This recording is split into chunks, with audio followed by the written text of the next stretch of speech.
கலைக்கோட்டு முனிவர் தசரத மன்னனின் புகழைப் போற்றுகிறார். வணக்கம் நண்பர்களே. தசரத மன்னன் ஒரு பெரிய மனநிறைவோட நெகிழ்ந்து, அப்பாடா, என் வம்சம் தழைக்கப் போகுது, என் தவமும் வீண் போகலைன்னு மனம் உருகி பேசினாரு. தசரத சக்கரவர்த்தி அப்படி பேசி முடிச்சதும் கலைக்கோட்டு முனிவர் என்ன சொன்னார்? என்னலும் முனிவரன் இனிது நோக்குறா. மன்னவர் மன்ன கேள்.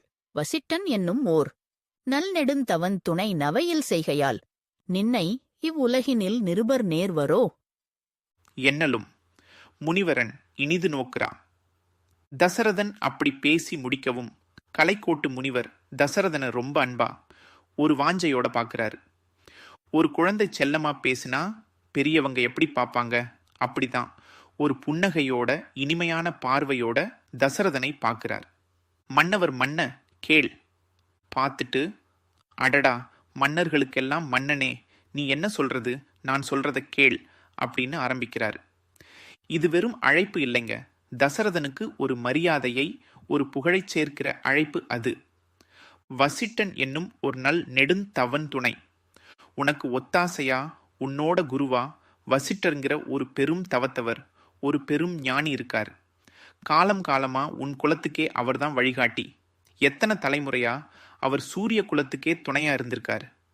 அவ்வளவு பெரிய தவ வலிமை கொண்ட ஒரு முனிவர் உனக்கு துணையா இருக்கும்போது நவையில் செய்கையால், அது மட்டும் இல்ல, உன்னோட செயல்கள், உன் ஆட்சி, உன் தர்மம் எதுலையுமே ஒரு சிறு குற்றம் கூட கிடையாது.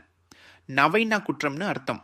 எந்த குறையும் இல்லாத ஒரு தூய ஆட்சி நடத்துற நீ, உன்னோட நடத்தையே எந்த பழியும் இல்லாத அளவுக்கு பரிபூரணமா இருக்கும்போது நின்னை இவ் உலகினில் நிருபர் நேர்வரோ.